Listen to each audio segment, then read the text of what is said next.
right. It's all happening. Mic check, check. Justin Hunt, the company man, here with the man who's taken over YouTube, going viral for his incredible hip hop commentary, insight, and description into everything that is life through the lens of hip hop. Joining me today is Professor Skye. How are you doing, sir? I'm doing great. I'm honored to be here. I sort of randomly threw your name out in the beginning of one of my videos, just sort of thinking, because some people say like, why are you talking about this? I'm like, well, don't listen to me. Listen to him. He's doing better stuff than me. But after you're done listening to him, come check me out. So it worked out. I'm happy it got us together here. Yeah, man. I mean, it's funny how rap beef brings worlds together. You know what I mean? Yeah. Now, before we get started for this conversation, we had a plan here. Our plan today is to talk to, well, what are next steps after Drake versus Kendrick Lamar? If it's fair to say, how do you re-engage Drake into culture after this cultural dissection that he experienced going head to head with Kendrick Lamar? But before we get there, I do want to really shout out your channel, man. I mean, just the way that you have covered the nuances of this conversation, along with just in general, your rap coverage is hip hop music coverage is top notch, top tier. And I'm always really impressed by people who are able to find the humanity in what can just be a lot of times a product or an opportunity for escapism for a lot of listeners. And the way that you bring people into, some of the more nuanced themes that are taking place, but also some of the bigger topics that are at play when you look at, in my opinion, the most incredible modern poets of our era. How did you get started in having these conversations, and how did you fall in love with hip hop? Yeah, well, I mean, like a lot of kids, like a lot of white kids in the suburbs, I heard it. My brother loved listening to rap music. I had friends down the street who listened to it. So I really, Easy Does It. That was probably Easy Does It and Fat Boys Crushin'. Those two tapes, those are the main ones that got me into it way back in the day. And like I always liked it. And it was actually like, it's like I read a book when I was like 16 or 17. Must have been around that time. And it was like before I knew that I was smart, because I was like a real dumbass in high school, like just, didn't do work or anything. And it was a book called Hip Hop America by Nelson George. And I read it and I was like, first of all, this is like what this music is. And then I was like, oh, this is what you can do if you're smart. You can like talk about something that you love. And so I kind of had that in my head, like, I want to do that. And then I went off and I did art history and I did French and I got my doctorate in French and 17th century. I went all the way off there.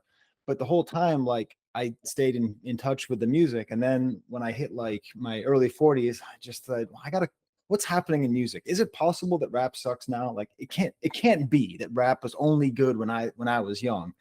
So I just checked back in with it and started reviewing all new music, not just rap, but I do mostly rap because that's what interests me the most in hip hop. And ever since then, there's one of the arguments I make, and this might be a cause to discuss, but I will say every single time, this is the golden era. I mean, I remember the 90s, and it's not worse now than it was then. It's just there's so much of it that you have to look and find it. So yeah, that's basically how I ended up here. I mean, you had an extremely incisive commentary on Glo-Rilla, and this will be a first for my audience to hear. I had an idea for a piece that I haven't done yet, and I don't know if it's worthy now, thinking about some of the things that you described in that fantastic Glo-Rilla piece. I feel like she's the all-American girl. I feel like she has the most American rap. She'll say things like, give a fuck about a credit score, I might be rich tomorrow. Like, that is so American to me. It is. Yeah, how did you? What drew you into Glo-Rilla, and can you describe that video so for people who haven't seen it yet?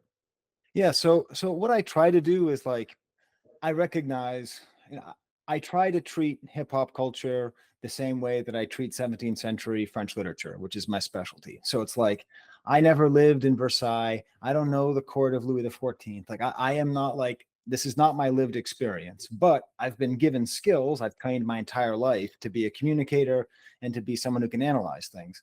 So that's just what I try to bring to everything. So I have something to say besides like, this is good. I like this, which is what I say sometimes. I mean, if you saw my most recent Conway review, that was basically all I said. This is good. But with Glo-Rilla, because I study language, I'm a professor of French, and you have to study linguistics. I just became fascinated, and it's one of my favorite things about rap is how much it taxes whatever language it's in. Like it takes it to the absolute limits. And when you study 20th century postmodern poetry and stuff, they're all trying to do the same stuff. They're trying to figure out, like, how do you really take whatever language it is and just break it apart and see what's legible and what's not. And I found that Glo-Rilla, the way that she spoke, in particular, I really go into her interview with Shannon Sharp, who's just one of my personal heroes. Just, I don't know if as a person, but as an interviewer, I think he's amazing. And even though he is a Southern guy, a Southern Black guy from the country, he didn't understand like anything she was saying. So I was like, this is how specific her speech is. And we now have it like a little like corpus, that's what linguistics people study, they call stuff. We have it right here where she's presenting it. And because rap music is always, it's always in between speech and written, right? Like that's what makes it different than poetry. That's what makes it different than most music. It's that great in between. And it's like how she chooses to represent her speech, what she says, how she says it. So yeah, I just really went off. And then I found some James Baldwin article from the New York Times that really helped to illustrate my points. And whenever possible, I try to, let someone else do the heavy lifting. And James Baldwin already did a lot of that. So Yeah, man. I mean, the things that you described that you like about rap is really what I love about it too. More than anything else, I'm a language guy. I like words. And if you're a wordophile, maybe if that's a term, I'm not sure if that's a real word or not. There's no better genre than rap. You know what I mean? Like it has more words than every other genre, and that really what attracts me to the culture, at least not the culture, but to this particular genre enough to have a career in it. You know what I mean? Yeah. And at the same time too, I always think about how, broadly speaking, the competition level of hip hop is something that makes it more like sports than any other genre, right? And we saw a clash of two different styles, word counts in a lot of ways over the past, I guess, truthfully, it's been about 2 months, but it really blew up over the past 2 weeks in Drake versus Kendrick Lamar. You went viral in talking about just how you felt about, in my opinion, the brilliance of Mr. Morale and the Big Steppers, and using that as a touch point, or how that became a touch point in this battle between Kendrick and Drake. Was that what is it that you like about Mr. Morale and the Big Steppers? We'll start there. Well, I mean, in my review of it, I think I titled it, "But Is It a Masterpiece?" Because I think a lot of us, when we first heard it, like we were just trying to figure it out. And it doesn't matter what kind of artist it is. I mean, Kanye does it the most often. Daft Punk did it a lot as well. The Beatles did it a ton. Like they know what you want, but that's not what they feel like giving you. So they give you something else. And then you have that period where they hit you over the head with the new thing. And then like whatever, 40% of the people say, yeah, this sucks now. And they peel off. But those who stay like develop this much deeper connection to them. So I was like predicting, well, this is probably a masterpiece. I'm probably like, I just needed to give myself some time to catch up to it. But this beef helped me to understand that album better, because at least, and I could be projecting, I don't know, but the way that I see it, and this is the thing I'm most happy about, is getting this idea out there, is that when Kendrick released To Pimp a Butterfly and then Damn, I don't see those albums as being that far apart thematically. Like I know they are stylistically, but it seems to me to be two parts of the same, the same, two sides of the same coin. So what I was thinking was maybe all of this beef, even Drake's parts, are unwittingly being the fun version of Mr. Morale. And that's why I love Mr. Morale, is that it's not a fun album. It takes a lot of work. I don't listen to We Cry Together. I might even got the title wrong. That is way too real for different times in my life. I mean, fortunately not now, but I think if you live like that, it doesn't. That song. I'm sorry, Alchemist. It's a great beat, but I can't listen to it. Yeah. So and over time, the more I listened to it, the more I liked it, and then the more I realized like almost every song was capable of just giving you that gut punch. And I thought it was just Father Time because I'm a dad, and my dad lived down the street and then he died, so had a lot of feelings recently about fatherhood. But Mother I Sober is that way, and Auntie Diaries is that way. It's just everything is just so powerful, and it's oddly subtle. Like I think in the end, it's oddly subtle because we could just listen to it and just say, okay, he's complaining about being famous, and then move on. I don't even know if I answered your question. It's that kind of album. You can keep talking. Yeah, it really is. I mean, my review essentially, I watched it again recently, just thinking about how I wanted to talk about Drake and Kendrick Lamar. And it's the rare album that's almost too good, covering too many emotions, too viscerally, too often on one Yeah. project. You know, Yeah. it's almost like, especially those songs, right? Mother I Sober, Auntie Diaries, We Cry Together. You know, Yeah. I almost never listen to those songs. Even when I Yeah. play the album, I almost never listen to it. But I remember them all so vividly, so Hmm. vivid. You know, it's almost one of the analysts in my audience compared it to the movie. Oh my gosh, I can't think of it. The Adam Sandler movie. Is it The Gems? Uncut Gems. Uncut Gems. Uncut Gems. Yeah. Uncut. I love that movie so much. I can't. It's Yeah. just too stressful. Like I'm just way too Yeah, tight. just Never Watch, or a Marriage Story, kind of a similar one, just sort of like, oh, this exactly describes the exact terrible feelings that, okay, thank you, never again. Right. It's too accurate. Yeah. So I think it's official to say that the beef is, I don't want to say the war is over, but definitely this battle is over. Generally, these type of Hmm.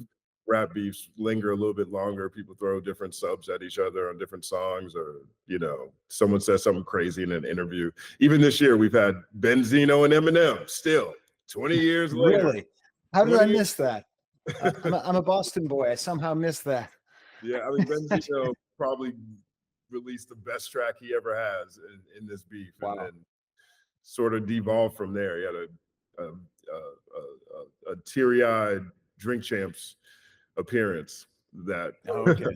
that I captured have this. like I have a long history of being a little disappointed with his music. It's Yeah, like, as a guy from Boston, I always wanted them to be just like a little bit better, but I was like, no, it's good. It's good. Yeah. yeah, I'm sure you're not alone on that one. But Yeah. but what are your feelings right now as you look back at this very odd, very weird? I still think it's the greatest rap beef of all time between Drake and Kendrick. Mhm. Yeah, I mean, for me, it was the only one it had to surpass was Cool Mo D and LL Cool J, and that was my introduction to rap beef. I still don't know if anything is better than Let's Go, but that's my rap nerd take on there. I mean, Not Like Us is better, but yeah, I mean, I think it's. I don't know. It might even be too soon, even though I felt like I was making videos the second that the songs would come out. And I think we all are, all of us in this kind of sphere of, analysis.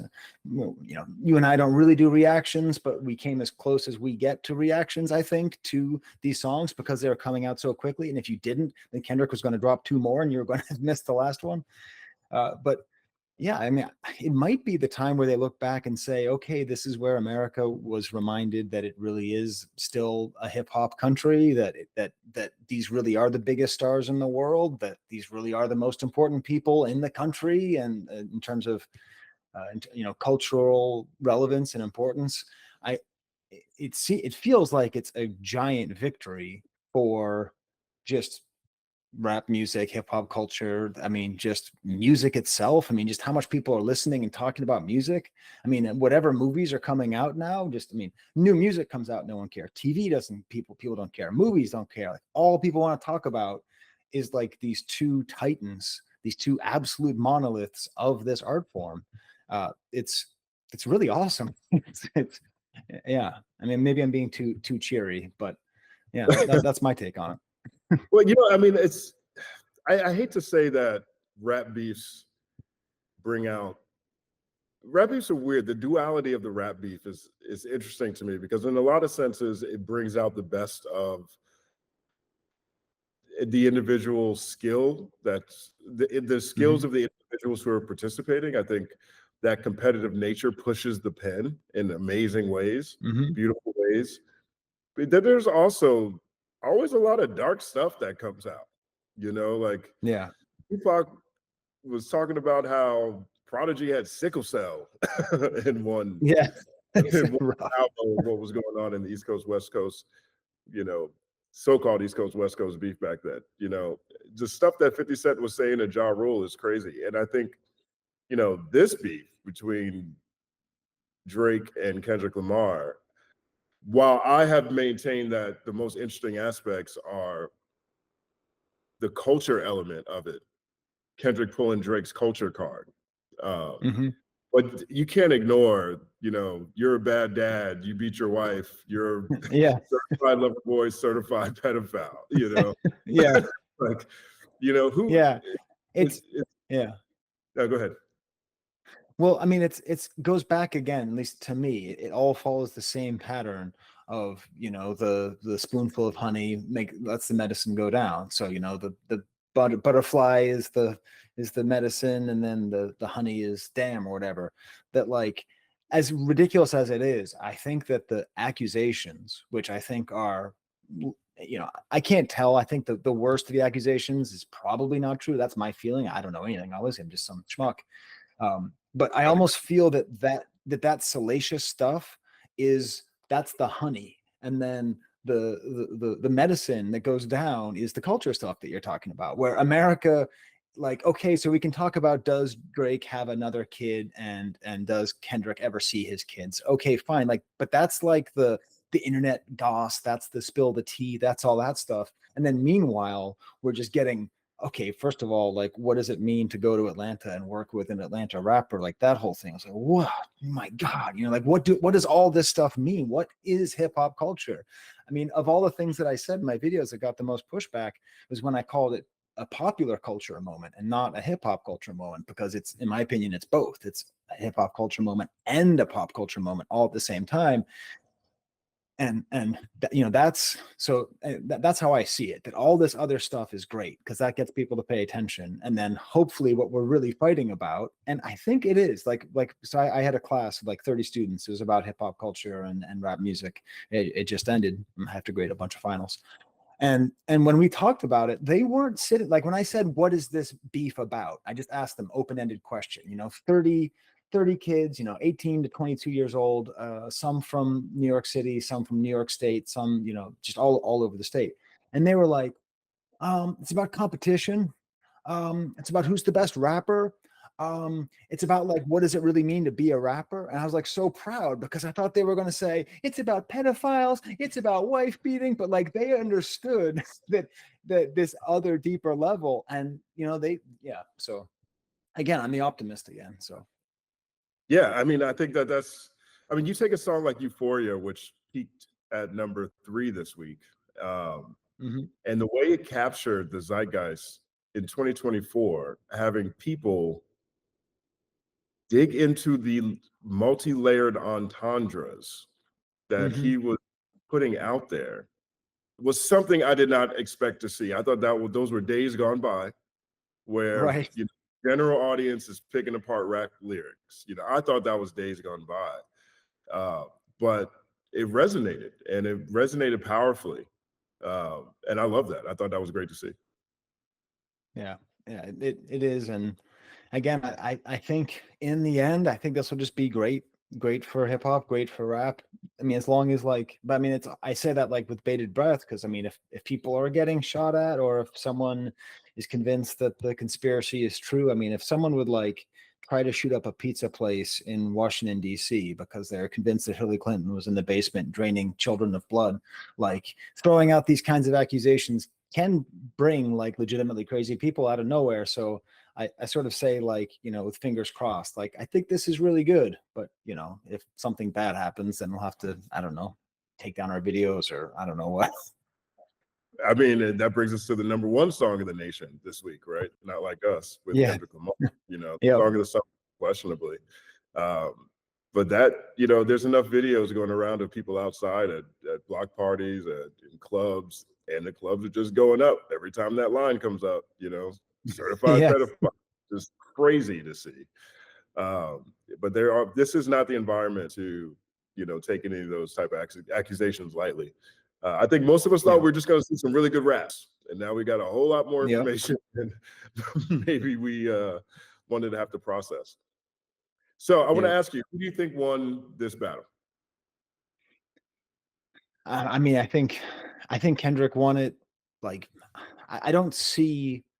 I don't mean to be a jerk, but I don't actually see how anyone could say that Kendrick didn't win it. Like, I can't figure out the metric, because if it's not streams, it's not quality of songs, it's not collaborators, it's not the general opinion on the internet.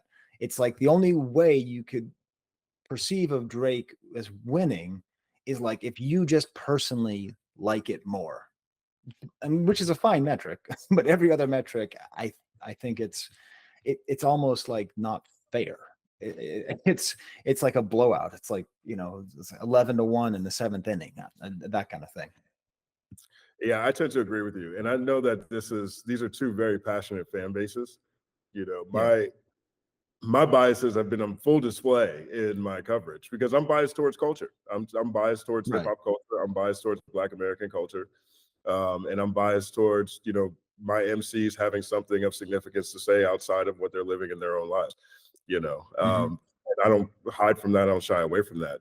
That doesn't mean I don't think Drake had some good songs. I thought Family Matters is, he was rapping some of the best he has ever, in my opinion. Yeah. You could tell he really, if Meet the Grams doesn't drop that night or 30 minutes Right. after, that song is enough for Drake to say, I won, leave it up to public opinion, and everybody chill out. Right. That good Yeah. of a Yeah. song, and it didn't play out that way. But I do agree that Kendrick won this battle. Now, if you're Drake, this is what we wanted to spitball here today. Yes. What are next steps for Drake after losing this battle? Let's set the landscape. His culture Yes. card has been questioned, right? Yes.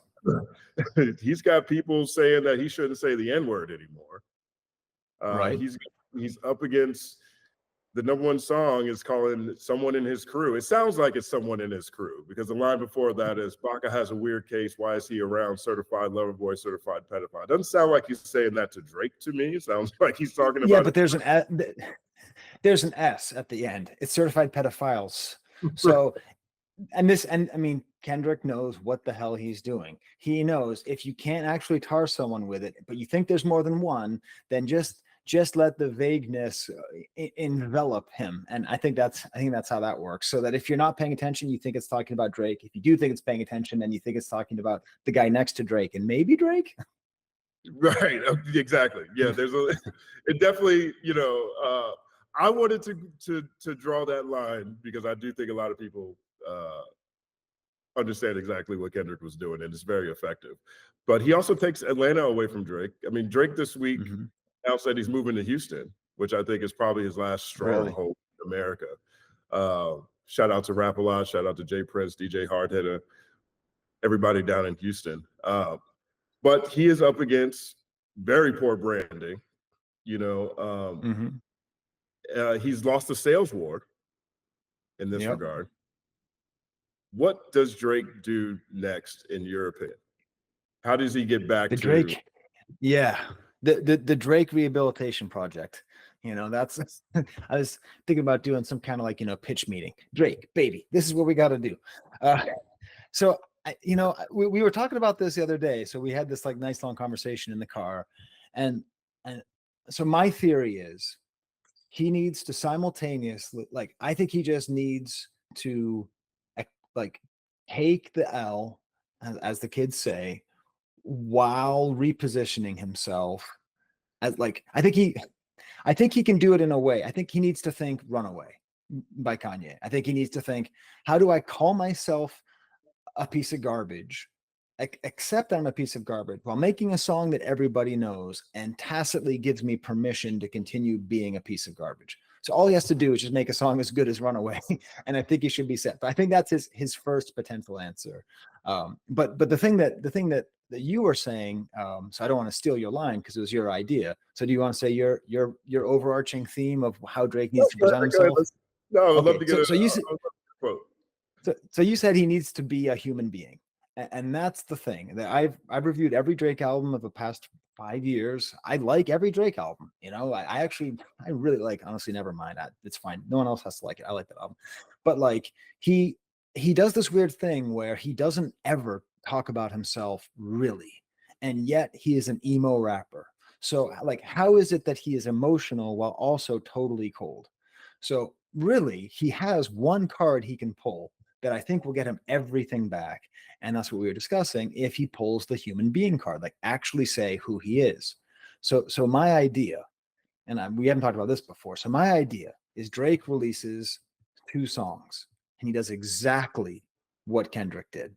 The first song is called Meet the Grams, and he takes every single, like the exact same format, but he does it through him as like who he is as a person. Because the best moment for Drake in the entire beef is when Kendrick said, "Your father probably didn't claim you either." So Drake is given empathy that Drake never tries to get.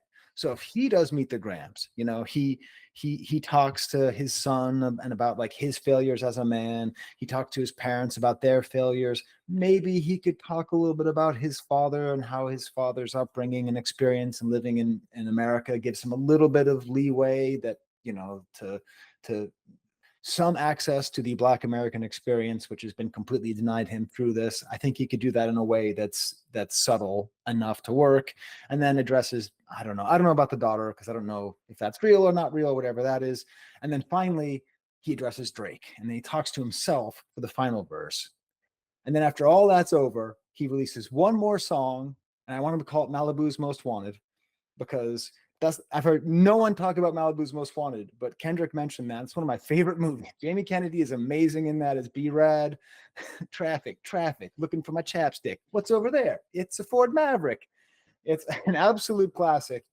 And I think if he made a song that was just as good as Not Like Us, and the chorus could even be like Not Like You, you know, just like playing around with it, like talking about how weird his life is, how strange he is, while saying, you know, but I don't diddle kids or whatever. You know, you have to say that somewhere in there. But I think if you did that 2 things, you know, make yourself a human in a dark and serious way, like Meet the Grams, and then make yourself human in kind of a light way.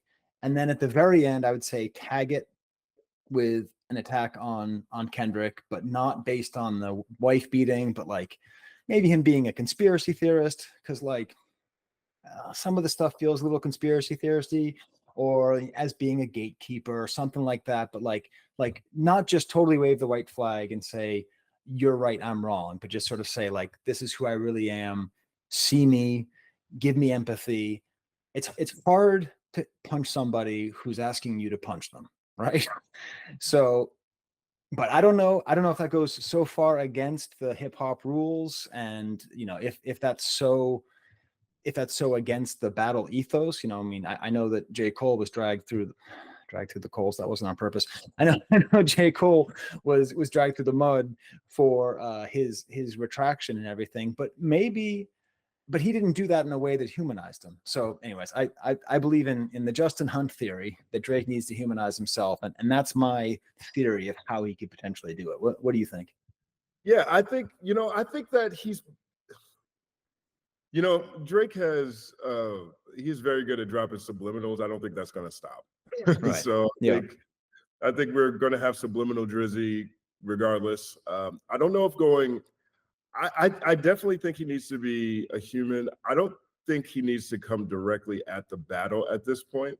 I Mm-hmm. think that if he does that wrong, I don't know, man. I said this and I agree with this. I don't think anybody on his team wants to see some more Kendrick Lamar cover art. I just don't think that's a thing.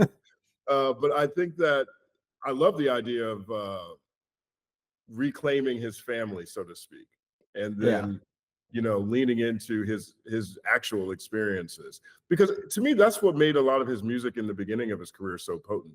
My favorite Drake album is Take Care. Mm-hmm. One of my favorite songs on there is Look What You've Done. It's a song that he made for his mom. And that song, from the production to the flow to the emotion that he's expressing, he even has one of my favorite lines that he's ever kicked. Said, "Boo-hoo, sad story, Black American dad story."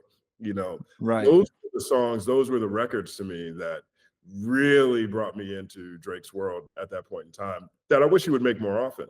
But I Right. definitely think that being a real person is the only opportunity left when anyone has had their public persona deconstructed in this very public fashion. And down to this is the second beef in a row, for example, where his character was called into question.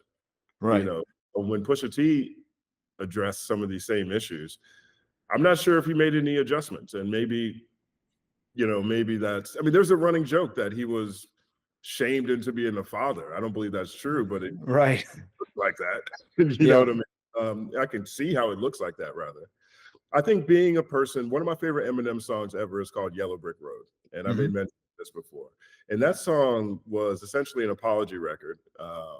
Outside of one part, I think it's a great apology record. He calls X-Clan racist, y'all. He Okay. said, Yeah. X-Clan's racist. Don't do that. Yes. Nobody will do that. You ain't gonna get culture and calling black people racist. Now, Yep. whatever it is, it's not the way to re-ingratiate yourself to this population. Yes. But that song is probably the most encapsulating linear explanation Eminem has given from soup to nuts of his Right. life. Like, Eminem is an amazing storyteller, and he's given us so many songs that bring us into his world wherever he is in life. But that song, and the way that song really puts you inside of Eminem, what it was like being in Detroit, all the rap stuff you were really interested in, Hmm.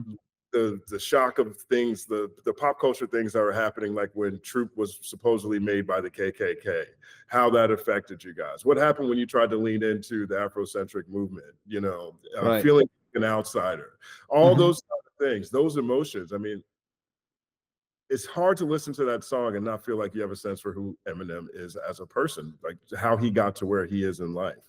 A lot of times you can look at songs, a lot of my favorite rap songs feel like case studies, or like, Yeah. or feel like, psychological profiles of, people who are able to rise against their challenges. You know, Worst Behavior is one of those songs where, no, Started from the Bottom, excuse me. Started from the Bottom is one of my favorite Drake songs. And Hmm. he caught a lot of flack for saying, "I done kept it real from the jump. Right. Sleeping at my mama's house, we argue every month." That is most people's bottom. Right. That is most people's bottom. Like, your bottom doesn't have to be, the same as someone else's. It just has to be honest. He Right. has the opportunity to extrapolate on things like, look what you've done. Extrapolate on some bars from Started from the Bottom. Really go inward and, let that be the example, or shine as an example of all these things that's come into question over these past few battles. His character, his behavior, if there's addictions or not, Right. there's whether it's sex addiction or drug addictions or whatever. That's not even just these battles. That's public fodder things that are out there on the internet that, I'm sure you get tough enough skin to just not even take seriously anymore. But all Right. of these things have been presented to him now in his two big conflicts over the past 5 years, I guess. And so I personally think that's the only way. Oh, I don't want to say the only way, because Drake is going to have his fans. He's going to sell records. He's going to be Yeah. fine ultimately, I think.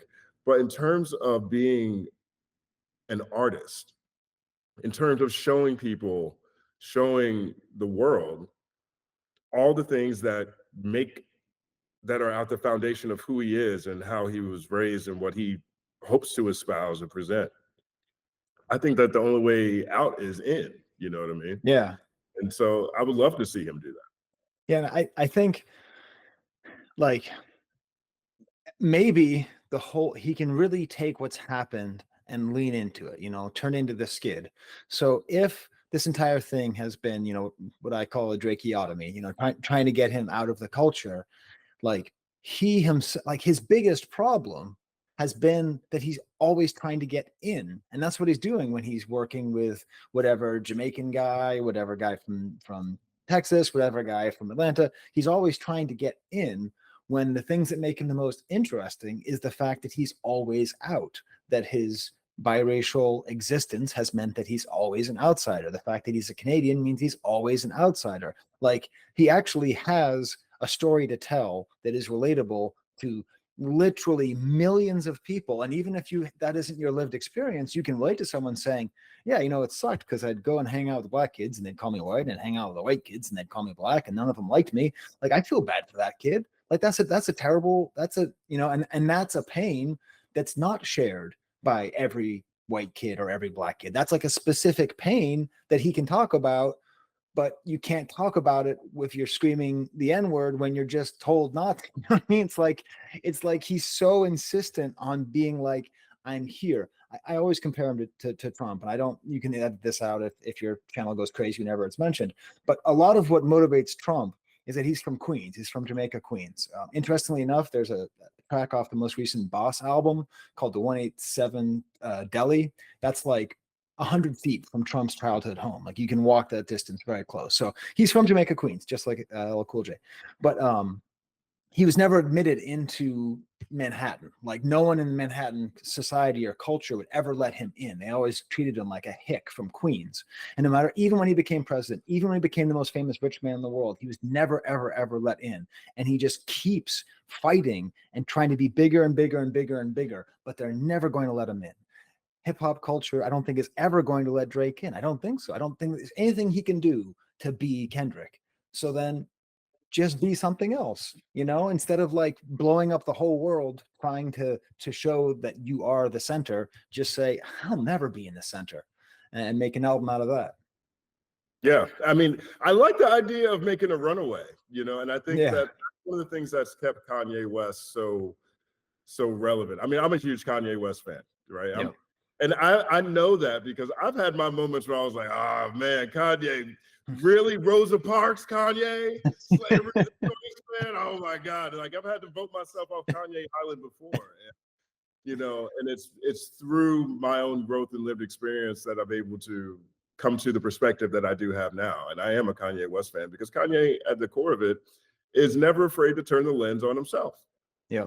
He's not someone who has a problem embracing the bad sides of who he is. I mean, you made a great reference to Runaway.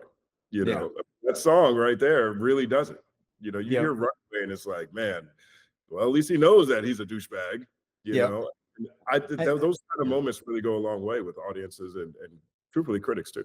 And even like on Donda too, like you will not abandon your family, like over and over again, his own mother telling him not to abandon his family when his own actions are causing him to abandon his family. I mean, that's not my favorite track that he's released in the past 15 years, but like, good Lord, Kanye lets you into that struggle. And I think that's part of the problem is that, we talk about Kanye for probably 3 days straight without having a sip of water, but like, people don't believe him when he tells you what he's going through. And maybe they wouldn't believe Drake either, but I think he could try, he could just try and just sort of say like, hey, this is my truth. This is my difficulty, and allow us in. And maybe he doesn't feel like he needs to, or maybe it's too scary, or maybe, he has people in his camp who tell him not to. The other thing is like, so I'm really bad at the game Risk. You ever play Risk, the board game? I used to love that game. Yeah, I'm terrible at strategy games, but like I would always just go to Australia and just like try to defend Australia because I couldn't do anything else. I'd still get my ass kicked. But I think he could also just really, I mean, you're saying he could bunker up in Houston. I think if he did that, or if he bunkered up in Toronto and really just, because the Canadians, they really take care of their own. They're very protective of their cultural exports. I think if his next album was called like The Canadian or something like that, like have it be a thing. I mean, I know Views, he's on the CN Tower, but if it was just like, features with Alanis Morissette and Justin Bieber and just Neil Young, just whatever it is, just really emphasize that, because that might do that same kind of thing of like, okay, I'm not trying to be Mr. Hip Hop anymore. I'm not going to go and try to get the hottest rapper from O Block to rap on my thing. And I'm not going to take on an accent but I don't know. These are more theories. I mean, we gave ourselves the homework of how would we resuscitate Drake's career. I don't know if we have any answers, but it's a lot of fun thinking about it. You're right. I mean, the more I hear it, I think resuscitate might even be too strong. But I think Yeah. more than anything else is he's taking a lot of reputational damage.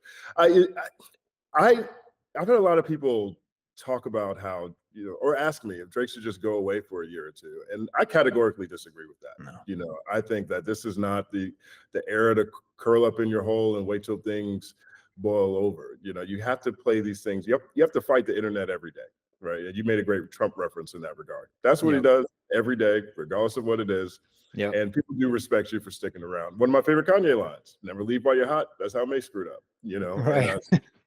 So I think that him going away is not something that would be beneficial for him.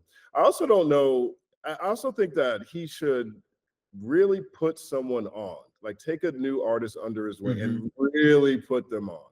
One Right. of the criticisms that he's received over his career is that he, hasn't really brought someone from nowhere to the front. I Right. think a lot of times people are giving him credit for other artists' biggest looks. Mhm. Still other artists, like Rick Ross was Rick Ross before Drake. 21 Savage was 21 Savage before Drake. Future was Future before Drake. Now, he helped widely expand their audience, and I think that's amazing. But I Right. don't know if I can give him credit for actually putting people, like, maturing, growing an artist, like bringing Yeah. someone up and letting someone else have the spotlight. I think he has the resources, the tools, he has the ear, the talent, he has the stylistic range in terms of rapping and singing and making all kinds of songs, that he'd be an amazing mentor for someone. Yeah. Finding that right artist and really letting them, do what Kanye has actually done for so many artists. Whether or Right. not we agree with Kanye, Yep. I don't know if we know about Big Sean without Kanye. I Yep. don't know if we know about, I don't know if we get Astro World. I don't know if we get Travis Scott Right. without Kanye. I Yeah. definitely know that we don't get. I don't know. I question whether we get Pusha T, the solo artist, Right. you know, without Kanye. And not to say that Pusha T didn't already have a classic or two in tow before he linked up with Ye. That's the truth. But I Right. think Clips records differently than I think about Pusha T. I Yeah. think right now is a great opportunity to really introduce the world to some fantastic talent and mentor them, show them, the tools and skills needed to make incredible songs, chart topping hit records. And I think that also is something that will be another example of things we haven't necessarily seen from Drake that, kind of come into question when you start thinking about him as a colonizer. Yeah. Yeah. And that's, I've watched a fair number of videos over the years about the failed, sorry, I can't even not call it OVO, the failed OVO projects. He might just have to have a new name, by the way. Just get rid of OVO and just do like Drake Records or something, because I think that's done. Because I said in my video, I actually didn't know what OVO stood for. Like, I mean, once someone told me, I'm like, oh, right, yeah, but I don't care about birth months, but yeah, I mean, the long trail of artists that he failed to nurture. I mean, he's got what, four bats is there now, and just released an album, and like his album got drowned by this beef.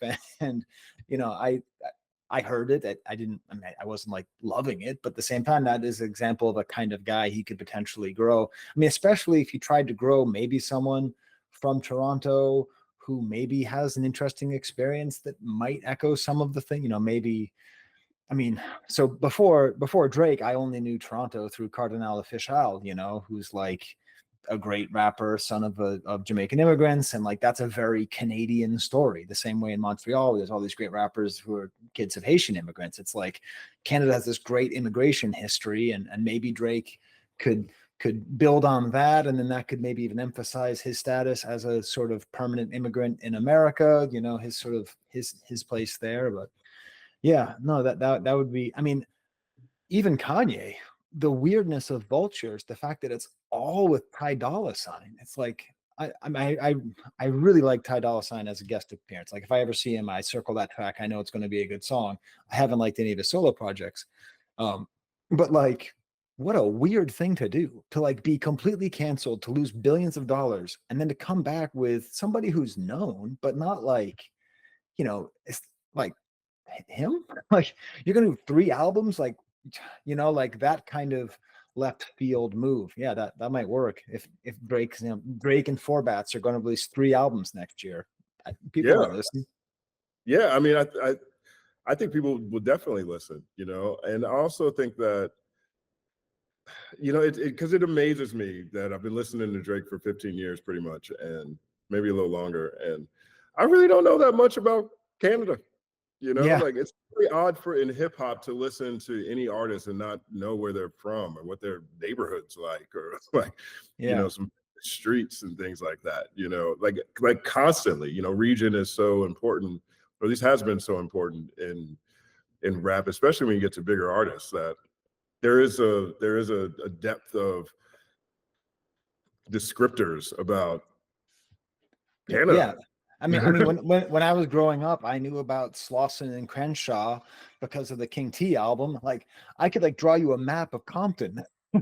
Like, I'd never even been there. I think to that point, the fact that he calls Toronto the Six, the first time I went to Toronto, I've been to Toronto a bunch of times because I live in the Northeast and stuff, and I used to really like hockey. Anyways, white people problems.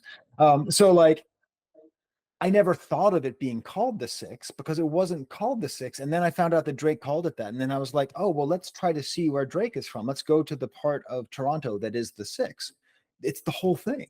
Like the whole thing is the Six. There's not like O Block and Six or a specific area. And that's part of the problem because he grew up in a not great neighborhood and then he moved to a fairly wealthy neighborhood. And so he's not going to claim Beverly Hills or whatever, or Canadian Beverly Hills, whatever that is. So yeah, no, you're right that and even sitting on top of the CN Tower, it's like, I mean, that's like the most generic image, that'd be like, it'd be like if, I don't know, if Mobb Deep were like on top of the Statue of Liberty or something. It's like, yeah, okay, but it's a lot more specific. Yeah, Yeah. yeah. And you ever Like seen that picture of Drake playing hockey, by the way? Drake in hockey gear? I Oh don't my think God, you have to find it. It's so cute. Whenever I teach Drake in my class, I go, how Canadian is Drake? And then I show a picture of him at like 14 years old, all in hockey gear. Like, that's what I'm saying. Like, how many rappers have played hockey? Truly. right, Very, very right. few. That's a thing that he has. That's a cultural experience that he has and is real and is relatable. I don't know. Right. Yeah. I mean, there was a time when I think Drake was in a group with JD Era, Mhm. and I can't remember the other guys in the group, but like JD Era, Eternia, there's a ton of fantastic MCs that have come from Toronto, that come from Canada. But JD Era to me was like the perfect companion MC to Drake's style. You know what I mean? And he ended up working with Raekwon. I think he was on, what was the name? It was Iceware. I can't think of the name of Raekwon's label at this point in time. But we never got to the posse cut round of this battle. Yeah. Generally those always have a posse cut round where you get Yeah. your homies there and everyone takes a swing at each other. And for the life of me, I couldn't figure out who would be on Drake's side in a posse cut battle. I thought maybe 21 Savage, and then I punched myself in the face. And I was like, oh, he came up with Metro. I can't see him doing that. Yeah. These days, I kind of think Game would be the one to jump in with Drizzy, just the way that, he went at Rick Ross, who was on Kendrick's side. And to me, Game, Game after he voted himself off of Aftermath Island by dissing Eminem on Drillmatic, he seems like Yeah. a man in the core community. But Yeah. I didn't have an idea of who the maybe homegrown Toronto Canada cats that out there really spitting, really penning that would come in and just defend, Canada's reputation. You've got somebody who's getting his culture card stripped away, who on his team already can help reinforce that, and I think that goes to show how much we don't know about Drake's lived experience in Canada. And that's like the saddest thing about it is like how many people. I mean, I think Kanye's worked with more people than Drake, but in terms of like rappers who have worked in a high profile way with more people, does anyone work more with more people than Drake? And like, Right. no one is jumping up and saying like, I got you. Like, I mean, I don't expect, I mean, I guess I don't expect it, but I mean, I would expect somebody. And I had to punch myself in the face as well. Well, you punched me in the face when I mentioned 21 because I forgot about the fact that all this really top notch music is done by Metro. But yeah, like what like how sad is that? Like that's almost as bad as any diss track, because Kendrick doesn't really need anybody, because it's like he has everybody, you know, like you sort of have the image of like all of hip hop history behind him, and they're all like, you know, ghosts, you know, I don't know, they're like pushing him forward, and you just have this image of just like, Right. Yeah. I mean, the thing about Not Like Us, I mean, you made an interesting point that I hadn't considered before when you said To Pimp a Butterfly and Damn are essentially two sides of the same coin. I hadn't thought about that before. This is very interesting description, because they are very similar in. I mean, obviously, all of Kendrick's music lives in a Black American experience, but those right, two are, you know, great balance to each other. And I feel that way about All Right, the song, the way mm-hmm. that has galvanized the community, and the way Not Like Us has galvanized the community. You know, like, we're Wow, gonna be all right, we're gonna overcome things. And now it's like, you know what? They're not like us. We're our own thing. We're special. We're our own community. We can, you know, as long as we got each other, we're all good. And that's a tough, those are tough kind of songs to make, if from a pop perspective, and then not even just Drake included, but anybody. I mean, it's a very tough song, tough energy. Those two songs are tough energies to capture without truly being grounded in a community at some level. And I think that going forward, Drake could moving to Houston is probably a good thing, you know, because right, one of his first big songs was Houston, Atlanta, Vegas. You mm-hmm. know, it's his first relationships that catapulted him to where he is now. Started off in Houston, and I think he's going to end up getting a lot of really good music to come out of that. One of the things that happened that arguably was underplayed after Like That drop was, you know, it looked like online that he made up with Sauce Walka. You know, Sauce Right. Walka and Drake had friction in the past. I would love to see Sauce Walka and Drake work together. Sauce Now Walka, that's the album. That's world. the album. Because Sauce Walka is known, but I know I did a video on his last album. I put forth the idea that he might be one of the best living MCs. I had like 200 views. I swear to God. I was like, what the hell's going on here?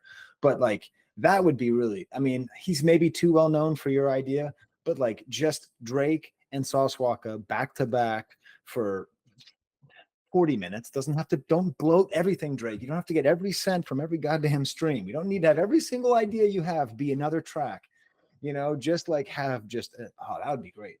Yeah. Yeah, that'd be amazing to see. You know, No, and I that'd be want that like album. close. But that's like a mending, you know, friction type project. You know, at the same time too. So, Yeah. you know, Yeah. I want to go back to that thing you're saying about They Not Like Us, because in my review, I said, I presume, because you know, when you study language, you know, you study pronouns, and pronouns are very hot right now because of political debates around, you know, people's gender presentation, but also just they're very powerful in their vagueness. So they are not like us. The they and the us are not defined. And I said, I assume that I am not the us in here. Like, I don't know who the us is, but I assume, I don't think I'm a they either. I don't think so. I might be a they. This might be that militant, you know, like it's cool, you know. I understand if I am a they, but I don't think I'm a they. But I brought this whole point, and I had a lot of people comment like, don't worry, Skye, you're not that, you know, the they are just the pedophiles and are just all this thing. And I'm sort of like, listen, you gotta you gotta be comfortable with the fact that you might not be us and you might be they. Like, you just be able to accept that. But anyways, that's an interesting, and the same thing. Like, you know, we're gonna be all right. That's a lot easier. That was a lot easier for me to understand that I was not part of the we. I was watching someone else's we talking about it. You know, that's not a general song. That's not for children of, I don't know, hedge fund managers. You know, that's for yeah. Anyways, just thinking about your previous point, that yeah, who is they and who is us.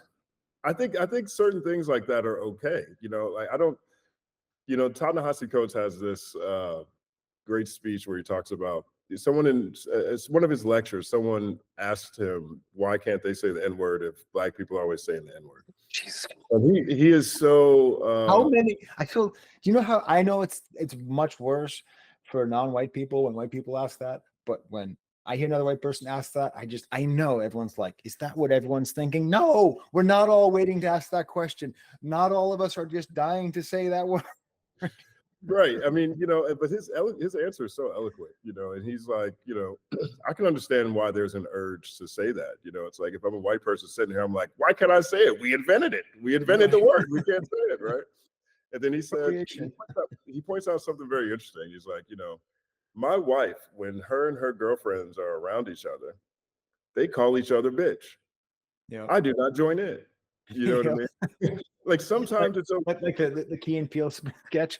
I said, right. I said, I said, Right. You know, and I feel like it's one of those things where not everything has to be for everybody. yeah, And I feel like that with a lot of Latin music. I don't necessarily I don't I don't have an understanding of the varying cultures within Latin America. I don't always know the differences between how Mexicans may say something versus how Puerto Ricans say something versus how yeah, Cubans say something or whatever. When there's Puerto Rican Day Parade, I go and have a good time. You know what I yeah, mean? But I don't sit there and have to. I don't feel like an outsider just because I can't immediately directly connect or commiserate with the experience, right? yeah, And so, you take a song like "They Not Like Us," which is almost the perfect song because regardless of what it is, it will translate everywhere because yeah, there's always a they, right? You yeah, can put it in sports; it is going to be amazing. yeah, I think we have the Olympics coming up. You're going to hear a whole lot of "They Not Like Us" at the Olympics. yeah, We've got football season on the way. I yeah, wouldn't be surprised if this is on the new college football soundtrack. You know what I yeah, mean? So the verses might be completely edited out, but that hook is going to be everywhere. And so it really is an ode and testament to unity. But in this particular context, this is this is another one of those great Kendrick Lamar entendres that can be taken a number of different ways. And for it to be the capstone, in my opinion, of this battle with Drake, I think it's fitting, it's inviting, and it's not something that people need to feel excluded from, but they should understand that it wasn't necessarily created for everybody. And I think that's a fine place to live. I don't yeah, when we start calling each other bitch, I don't say nothing. yeah, I yeah, don't and say that's I didn't even realize it until Ta-Nehisi Coates pointed it out. I'm like, yeah, yeah. that's right. I don't do The, that. you keep referring to this in your videos to this sort of Shakespearean angle, and I do think that there is some like I know it's not all coordinated, but there is something that we've just lived through with this whole moment, and the timing has been so dramatically perfect. And having Not Like Us happen, and then it's perfect because you need the hard part six to act as like often in like classical theater, going back to what I actually studied, like you have five acts, and often the most important thing will happen in the fourth act or not at the very end. And the sort of end, you have the sort of the denouement where everything gets kind of like unwound and untangled. And like that was sort of like our okay, it's over. This wow, well, whatever that was that Drake just did, uh it's over now. We had the climax, we had the fight, we had the monster have its head cut off. It's Right. rolling on the ground, and yeah, I mean, Yeah, I mean, yeah, in that case, in that sense, we had AI Tupac that was polarizing. I think yeah, that's still one of his best songs in this battle. To me, I love it. I know I'm on the island by myself, and yeah, I I love think so. it. Yeah, I am. It's fine. We had that. We had 616 in LA, which did not move the needle for a lot of people. Yeah, 616 in LA, I think maybe having its moment now with all the internet conspiracy stuff that's going on, but that was not a song that really was, a major salvo in this back and forth that we've had over the past couple of weeks. But yeah, when you get over to Family Matters, Meet the Grams, and Not Like Us, by the time you get to Heart Bar 6, it's like, okay, yeah, yeah, this is yeah, we've reached the pinnacle.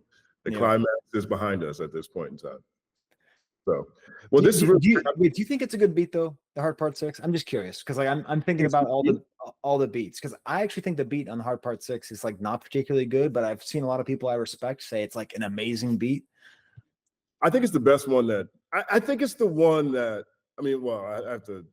I'll preface this now. I haven't listened to that song in days. I didn't even add it Yeah.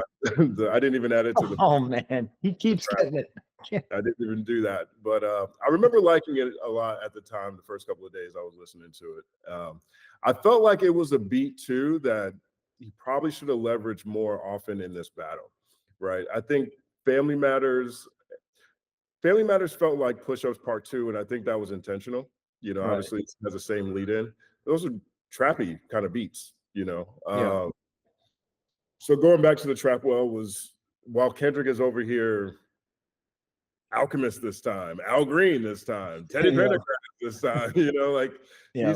he's leaning heavily into hip hop culture, like the foundation of hip hop culture. Yeah. Sonically speaking. And I think that if I do remember correctly, I feel like the Hard Part 6 is the closest Drake gets to that. Yeah. And in that sense, I thought it was good. I like the Hard Part 6 more than most people. I thought I thought that was the best example of his effortless flow. Even though Yeah. you could see his energy wasn't in it, to me, there's something very in a weird way, I feel like even though his heart wasn't in it, you could tell how great of a rapper he really is. Yeah. I mean, like he had to, I mean, it was like a press release kind of rap, ultimately speaking, Right. but like he's flowing on that. Yeah. Like Yeah. he is flowing, Yeah. he's not really thinking, but he is flowing Yeah.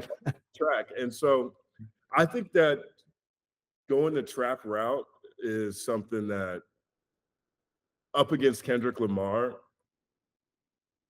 doesn't necessarily match head to head with the tracks that Kendrick Lamar was rapping on, right? Because you got Like That, that's a trap song, you know what I Yeah. mean? You got Euphoria. Now we're getting into samples with that in 616. Now Yeah. you've got Meet the Grams, you've got Haunting Alchemist beats, and now you got Not Like Us, you got some, Bay Area, West Coast classic. Like, I mean, that is a diverse array of production to grab different audiences, if anything. Yeah. Right. There's people who just might be into different styles of production who found a different entry point in this conversation. Yeah. All people are like, oh, wait, what's going on over here? Oh, I like that. Even if they Yeah. don't like it, when they like the last. It's like hip hop. It's like the class I taught. It's like kind of the whole history. You end up It seeing really a is. lot of all the different things that rap soundscapes can do. He's bringing to you in all these different ways of attacking this one dude. Right. And so, Family Matters is like I was saying earlier, if Meet the Grams doesn't drop 30 minutes after Family Matters, like even if it's a day, like if after Family Matters, Drake could have said, you know what? I'm going on vacation now for real. I won. Let you guys figure it out. Clearly, well, we got Euphoria versus Family Matters. Let's see how this goes. Yeah. It didn't go that way, of course, but I feel like the beat selection also played, maybe a side character in this entire conversation. Yeah. And the Hard Part 6 wasn't a trap beat.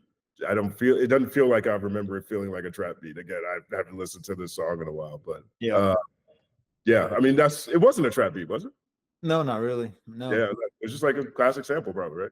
Yeah, but I mean, I'm also having trouble remembering it because I've played all the Kendrick songs for like I've played like every song for every member of my family. I played them for my students. Like I play them for myself. But like I always end up like maybe it's also just they aren't as memorable, or you know what it really is. It's just it's the Not Like Us beat.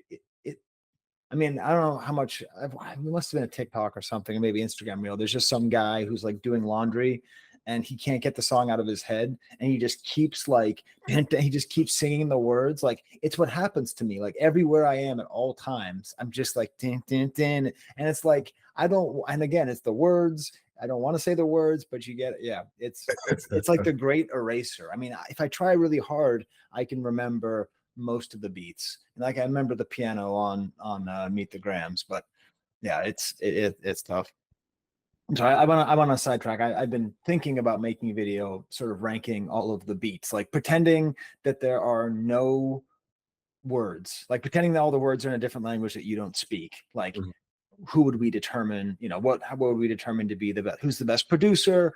Like. I mean, is Metro's beat better than Mustard? No, but then how come like I think we could have a really fun discussion about it, but yeah, but not. I think you should do it. Yeah. I'd be open to it. I think this conversation is going to keep going. There's enough breadcrumbs in these songs, and there's also enough. Well, I guess QAnon or QAnon fodder they can place online for this discussion. Is still I want to stay away from that stuff. Oh my god. Yeah. I mean, I actually, just shot. I was on the fence all weekend. I actually put a post up on my page in the community section asking people if I should cover this. You know what I mean? Because when it was just Ebony Prince posting the weird Riddler stuff, that's on the line. Like that's not really something this battle to me is the culture angle. That's what I find most compelling. Yeah. But then when Christopher Alvarez, the journalist for the Brooklyn Eagle, when they published a story about him being in there, I'm like, okay, now this is a news story. Right. It's officially a news story. So I did a news story today. I'm going to edit it and put it up that delves into that. All it really does is talk about Christopher's this weird past couple of days and this weird odd battle now. Yeah. And connects it to, and then talks about Christopher's statement, which, did you get a chance to read that? Did you pay attention to that at all? I saw a little bit of your post, but Yeah. then you see I wear reading glasses. My reading glasses were across the room. So I like looked at it and I sort of understood what it was, and then I got annoyed that my eyes don't work the way they used to. So you have to refresh me. Yeah. So when you get a chance, even maybe off record, we could talk about that. I'm very curious to see what your take is on this article. But there's two bylines. One of them is Mary. I can't remember her last name, and so she outlines what has taken place with Ebony Prince 2K24 and all the online conversations and how Christopher Alvarez got into it.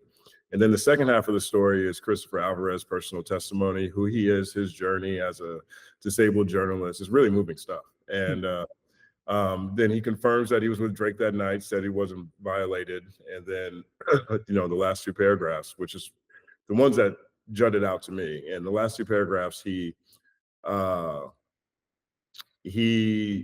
talks about how he's been getting spam messages, emails, texts, phone calls, people accusing him of being the snitch, the mole, accusing him of taking hush money, and accusing him of being part of it, since he follows a lot of underage girls, quote unquote, underage girls is how they wrote it. Now, all things, and then he says, right after that, he says, I'm not the snitch, I'm not the mole.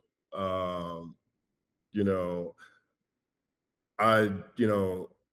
there's an editor's note that says he's decided to unfollow all the minors that he follows, which that's enough on its own. But he refutes everything that people are branding him as online, which I think is a good thing, just about everything. And I wasn't shocked by the underage stuff. I mean, he's a public figure, he's a journalist. He's disabled, he's close with the community. A lot of times when you're a teacher, like if you, who knows who's following you, who knows, not to compare the two by any means, but you never know who he's, what organizations he's representing or speaking for. I'm not really swayed by that. The thing that stood out to me, though, is that he answered all the things he's been labeled with, except the hush money. He mentions that he's offered hush money, but he doesn't deny taking hush money. That's the one thing to me that is the weirdest part. Again, this is probably the biggest article, in my opinion. If I had to guess, this is the biggest article in the Brooklyn Eagles digital history. If not, it's top 10 digital history. This whole public. There's two bylines on it, at least a managing editor. There's at least three people who looked at this. You know what I mean? The wording is very particular all the way through this thing. And it involves the biggest rap beef of this century.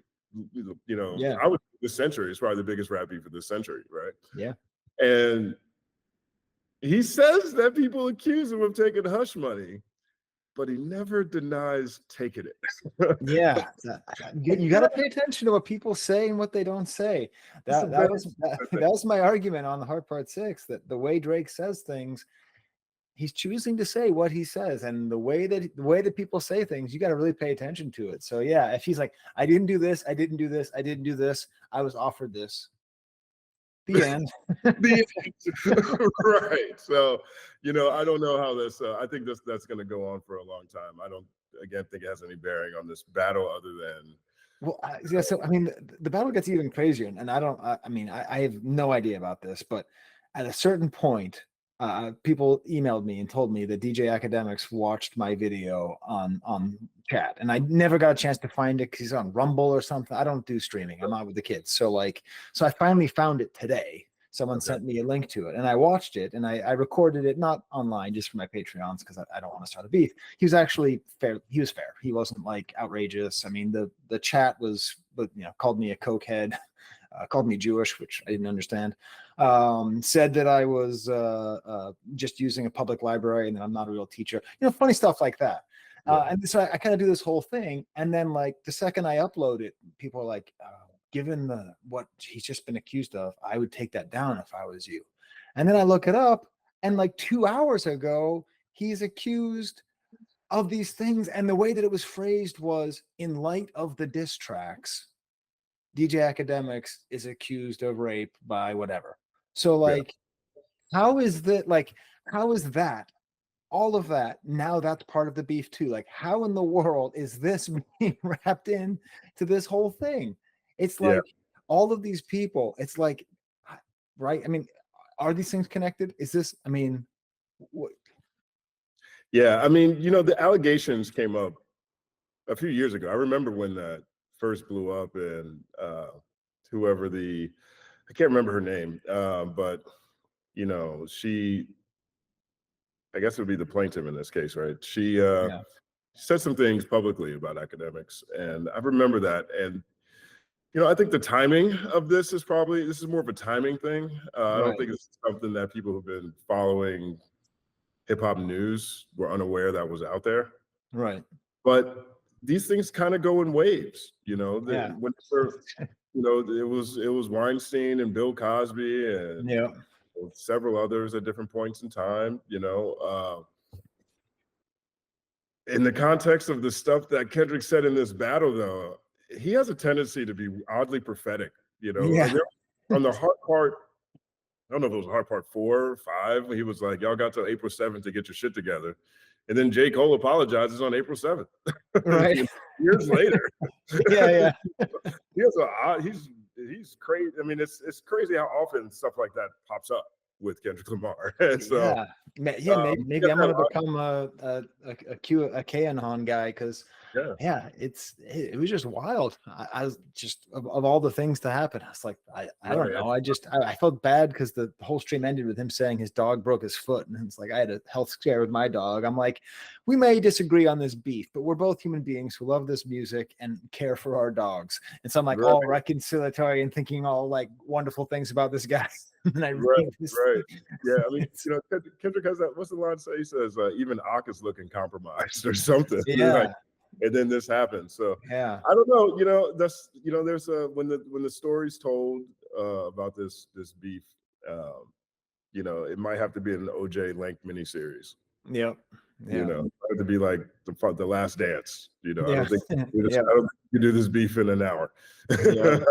You might need 8 to really capture. That'd be awesome, right? Like in 20, 30 years, if you can interview both of them, all like gray and grizzled, and like tell the story with archival footage. Oh, it's going to be awesome. Yeah, it's going to be amazing. It's going to be amazing.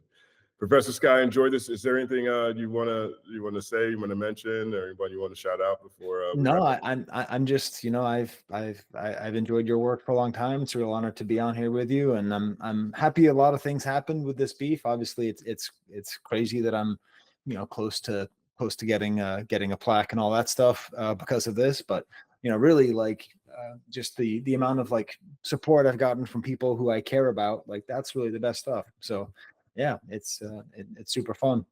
Well, it's well deserved, man. I mean, your commentary is top tier, top notch, and you bring a totally different perspective, and you bring a level of analysis that I know I appreciate. I know all the analysts in my audience, we appreciate that kind of stuff. And truthfully, to me, that's what those are the things that I was able to appreciate the most growing up reading Nelson George as well.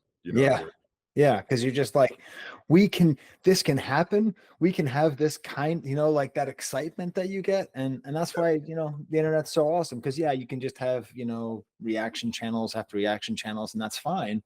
But like your stuff, just like, wow, this is like for real. This is actually what I want to be talking about. This is actually how I want to think about it. This is actually how I want to learn. So yeah, I'm just Mr. Optimism today. Yeah, man. Yeah, the sun is shining. That's right. It's actually raining here, but close enough. Enough here in LA for you. Yeah. Yeah, I appreciate you, sir. I appreciate you.